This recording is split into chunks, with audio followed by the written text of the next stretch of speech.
అందరికీ నమస్కారం. బడిలో ఉపాధ్యాయురాలు పాఠాలు చెబుతుంటే అందరు విద్యార్థులు శ్రద్ధగా వింటున్నారు.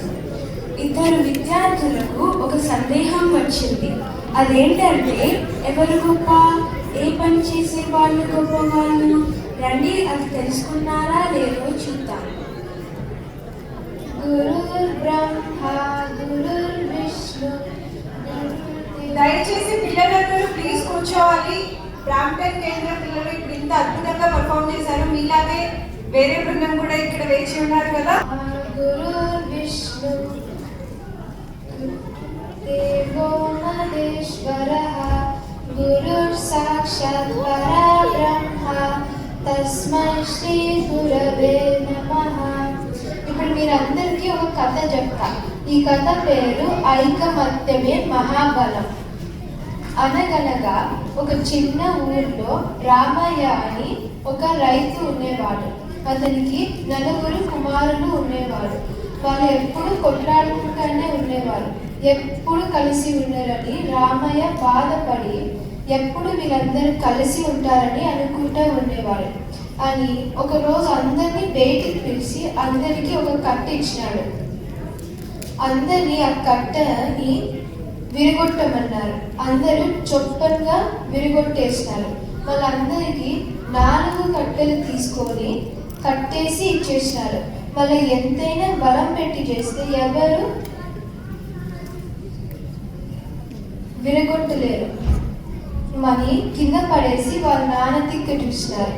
రామయ్య నవ్వి, ఇందుకి అందరూ కలిసి ఉంటే ఎవరు మరిని విరగొట్టలేరు, కానీ ఒకరొకరే ఉంటే ఒక కట్టలాగా తొందరగా విరగొట్టచ్చు అని ఈ కథ నీతి. ఐకమత్యమే మహాబలం.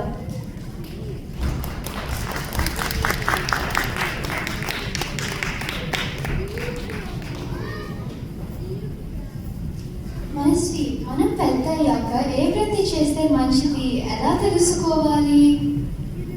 గీతిక, ముందు ఎవరు గొప్ప తెలుసుకుంటే ఆ వృత్తి మనం ఎంచుకోవచ్చు. బాగా చెప్పావు.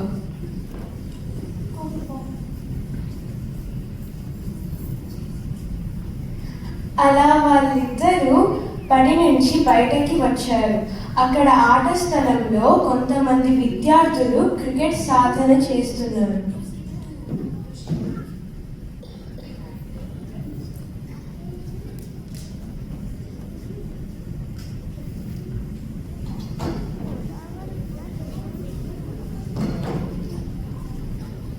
ఇప్పుడు ఈ టోర్నమెంట్లో మనం బాగా ఆడితే పాఠశాలకి కప్ప తీసుకురావచ్చు. అవును, మనం మంచి పేరు వస్తాడు. అవును, మనం మంచి ఆట ప్రదర్శిస్తే మార్కులు కూడా వస్తాయి. స్పోర్ట్స్ కేటగిరీలో గ్రేడ్ కూడా పెరుగుతాయి. అంతేకాదు, మనం బాగా ఆడితే T20 వరల్డ్ కప్కి ఆడే ఛాన్స్ వస్తుంది. ఆటకి ఆట వస్తుంది, దానివల్ల దేశానికి మనకి మంచి పేరు వస్తుంది.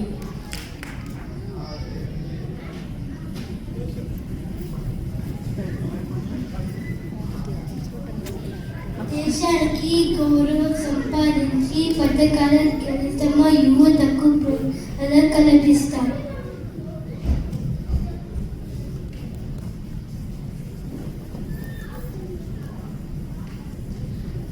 నేను కూడా అదే అనుకుంటున్నాను మనస్వి. మనం కూడా ఏదైనా ఆట నేర్చుకుంటే మనకు గొప్ప పేరు వస్తుంది.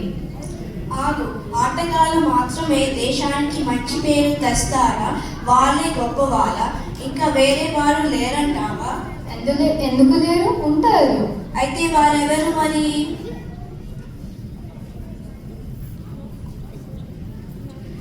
వాళ్ళకి సమాధానం దొరికినట్టే అనిపించింది. కానీ మళ్ళీ సందేహం మొదలైంది. ఇంకొంచెం ముందుకు పోయాక వాళ్ళకి ఒక హాస్పిటల్ కనిపించింది.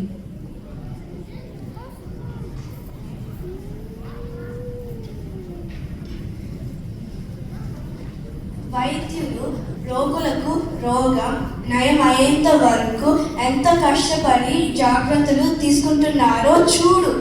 అవును, డాక్టర్లు చాలా కష్టపడుతున్నారు సమాజం ఆరోగ్యంగా ఉండడానికి. వైద్యులు ఒకసారి ఓపెన్ ది మౌత్ అంటే చాలు, అందరూ భయపడి నోరు తెరుస్తారు, మూయమంటే మూస్తారు.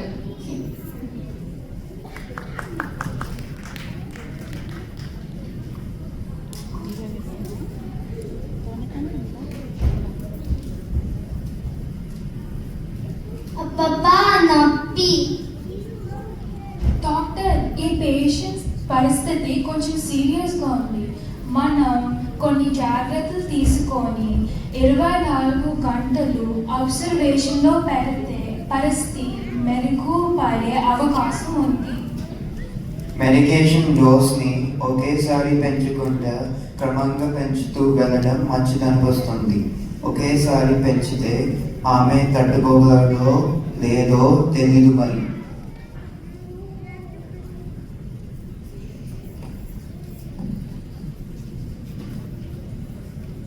డాక్టర్లు గొప్ప మరి. డాక్టర్లు మాత్రమే గొప్ప వాళ్ళ? ఇంకా చాలా వృత్తులు ఉన్నాయి. ఆ వృత్తుల్లో ఇంకా చాలా మంది గొప్పగా పనిచేసే వాళ్ళు ఉన్నారు. ఎందుకు లేరు? ఉంటారు. ఇంకా ఎవరుంటారు?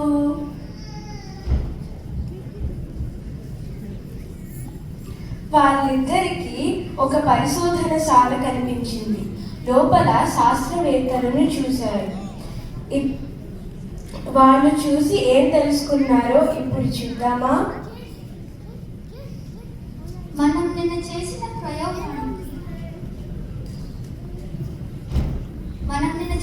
ప్రయోగానికి ఫలితం చాలా దగ్గరలో ఉండింది.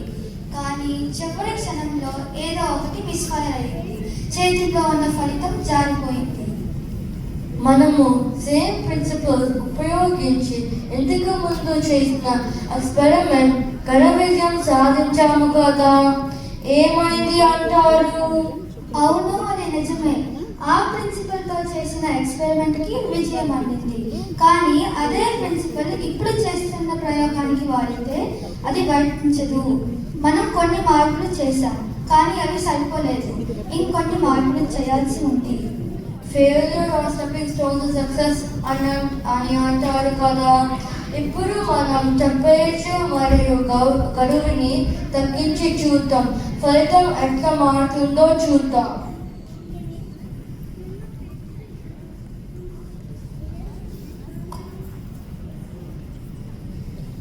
శాస్త్రవేత్తలు ఎప్పుడు సమాజానికి కొత్తదేదో అందించాలనే ప్రయత్నంలో ఉంటారు. వారు ఇప్పటి కోసం మాత్రమే కాదు, రాబోయే కాలాన్ని దృష్టిలో పెట్టుకొని దానికి తగ్గట్టుగా ఆవిష్కరణలు చేస్తారు. శాస్త్రవేత్తలు కొత్తదనం సృష్టించడంలో ముందుంటారు. వాళ్ళు ఇవాళ కోసం కాదు, రాబోయే తరాల కోసం ఆలోచిస్తారు. అయితే నేను శాస్త్రవేత్తని అవ్వాలనుకుంటున్నాను. నాకు కొత్త కొత్త విషయాలు కనిపెట్టాలంటే ఆసక్తి. ఆ విషయంలో శాస్త్రవేత్తలే గొప్ప. తొందరపడకు మనసి, మనం చూసింది కొందరినే. ఇంకా చాలా వృత్తులు ఉంటాయి. ఆ వృత్తిలో చాలా గొప్ప వారు ఉంటారు. మరి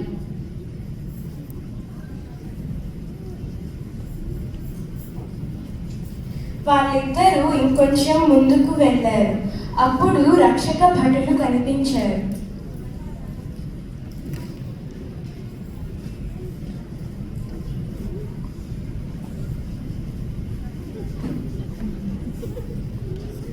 సార్ నేనేం తప్పు చేయలేదు సార్. ఇటు కాదు, ఇక్కడే కాదు, ఎన్నో సోతలు ప్రజలు ఇబ్బంది పెట్టారు. నాలుగు వీరు చిక్కారు. మన వాళ్ళని నిద్ర లేకుండా చేశారు. అంత కష్టపడ్డాము వీరు దొరకడానికి. ఇప్పుడు గట్టిగా శిక్ష పడేలా చేయాలి. మన వాళ్ళు నిఘా వేసి పథకం ప్రకారం ఎంత ప్రయత్నించినా దొరకలేదు. 2 సార్లు పట్టుబడుతూ కూడా దొరకలేదు. ఇప్పుడు దొరికారు.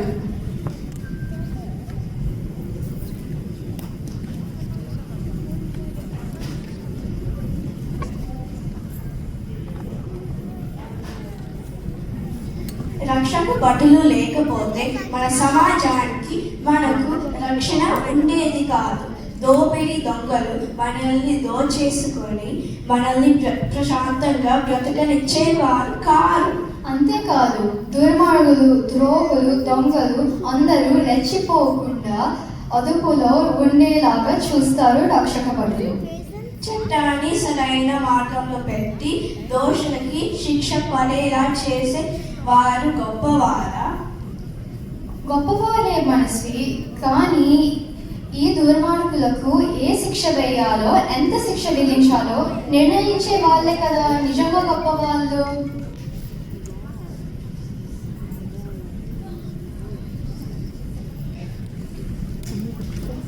చట్టానికి కలుగుతుంది అనేది నిజమే, కానీ కొంతమంది దానిని చవిటి చట్టంలాగా మార్చేస్తున్నారు.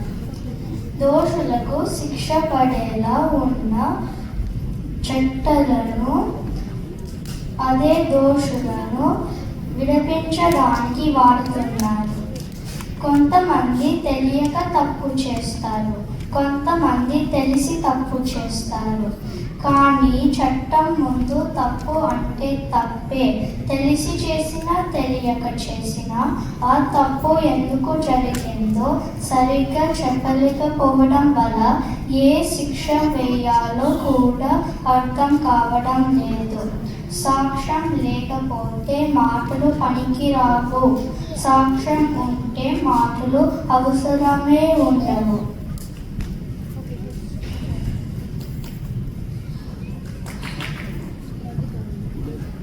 అవును, దోషులు కొన్ని చట్టాలను ఒప్పించుకొని తప్పించుకొని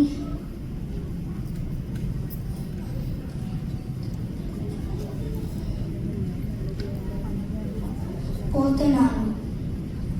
ఆ చట్టాలలో కొన్ని మార్పు చేసి గట్టిపరచాలి, లేదా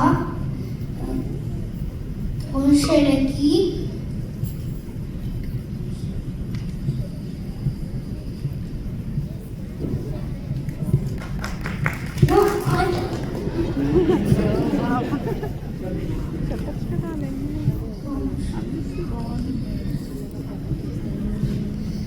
తప్పు చేసిన తప్పించుకోవచ్చు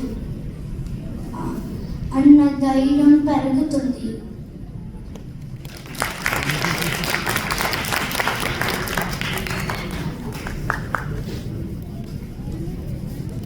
అయితే చట్ట ప్రకారం సరైన శిక్ష పడేలా న్యాయాధికారులే గొప్పనా? ఏమో మనస్వి, అయ్యుండవచ్చు.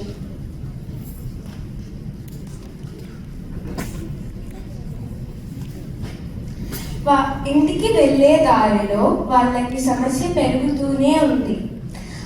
అలా కొంచెం దూరం పోగానే వాళ్ళకి ఒక రాజకీయ నేత కనిపించాడు.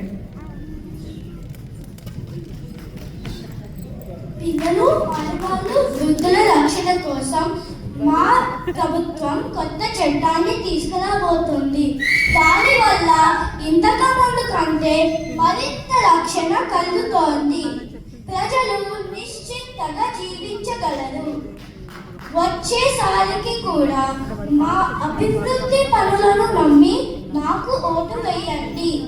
ఈ ప్రభుత్వం మీ ప్రభుత్వం మీకోసం పని చేస్తోంది. మాకు మద్దతు ఇస్తే ఈ సేవలు ఇంకా బలంగా కొనసాగుతాయి.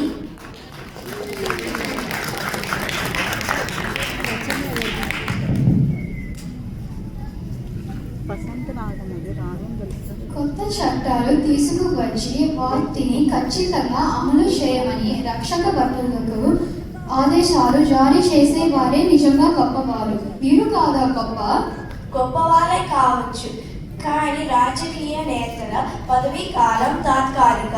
4 ఏళ్ళు 5 ఏళ్ళలో మారిపోతారు కదా. అది కూడా నిజమే.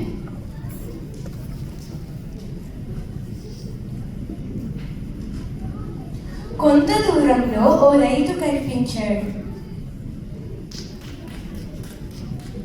పొలం లేకపోతే అన్నం లేదు, అన్నం లేకపోతే మనం లేదు.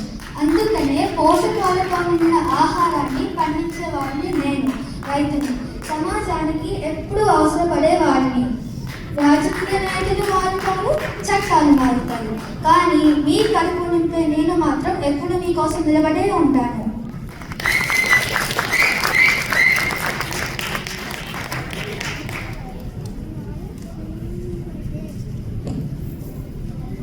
నిస్వార్థంగా పనిచేసే వాళ్ళే నిజమైన ప్రముఖులు, వాళ్ళే అసలు గొప్ప వాళ్ళు. దాంట్లో సందేహమే లేదు.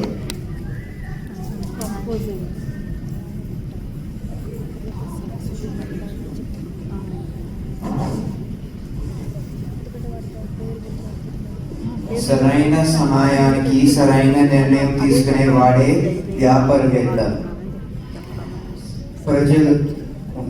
ప్రజలకి అవసరమైనది అందించడం నా పని. రైతు పండిస్తాడు, ఇవన్నీ నేను ప్రజలకి చేరేలా చేసేవాడిని.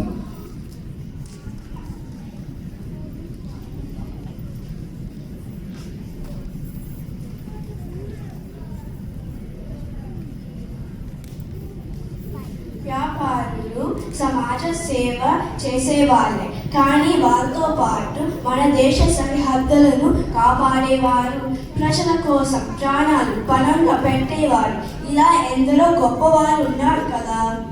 అవును మనసి, మనకు తెలిసినవి కొన్ని మాత్రమే.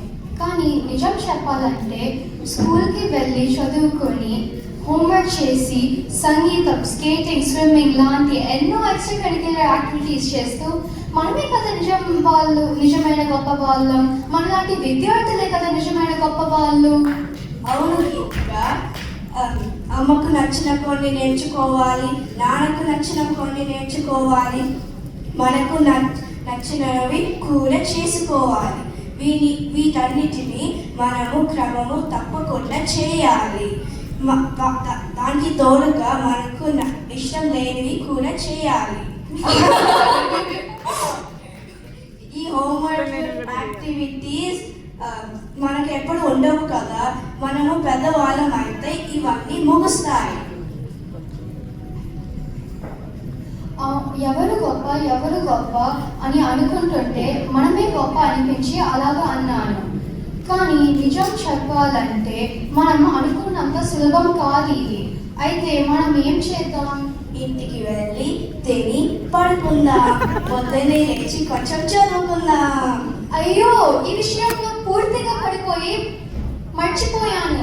మనకు త్వరలోనే పరీక్షలు వస్తున్నాయి, వెళ్ళి చదువుకోవాలి. మనము వెళ్దామా? మరి వెళ్దాం.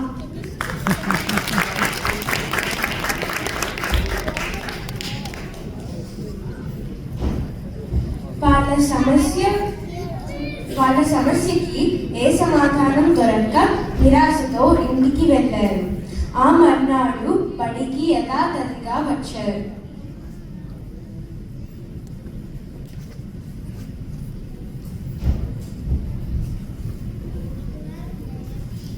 నిన్న మనము ఐకమత్యమే మహాబలమని కథ చదువుకున్నాం కదా.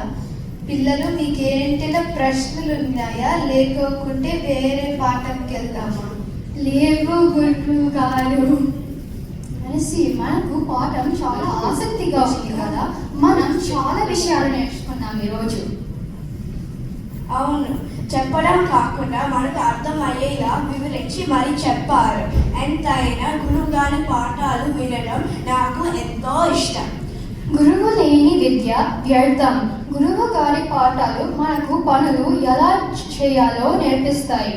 గురువు గారి పాఠాలు మనం పెద్దయ్యాక చాలా ఉపయోగపడతాయి. గురువు గారి పాఠాల గొప్పతనం మనం మాటల్లో చెప్పలేము. అవునవును గీతిక,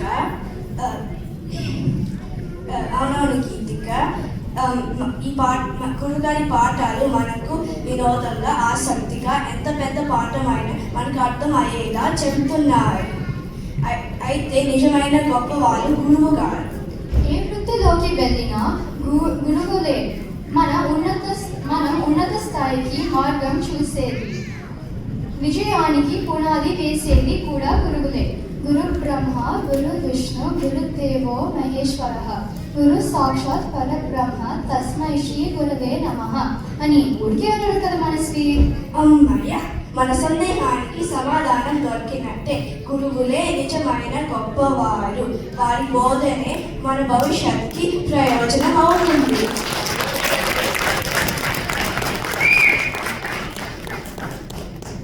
చూసారా, సమస్య ఎక్కడ మొదలైందో అక్కడే సమాధానం దొరికింది. నిజంగా గురువులు గొప్పవారే. గురువులు నిస్వార్థంగా సేవ చేసి మన పిల్లలను మంచి పౌరులుగా తయారు చేస్తున్నారు. మనబడిలో గురువులు స్వచ్ఛందంగా ముందుకు వచ్చి తెలుగు భాషని మన వచ్చే తరాలకు అందించి గొప్ప పని చేస్తున్నారు. సర్వే జనా సుఖినో భవంతు. జై మనబడి.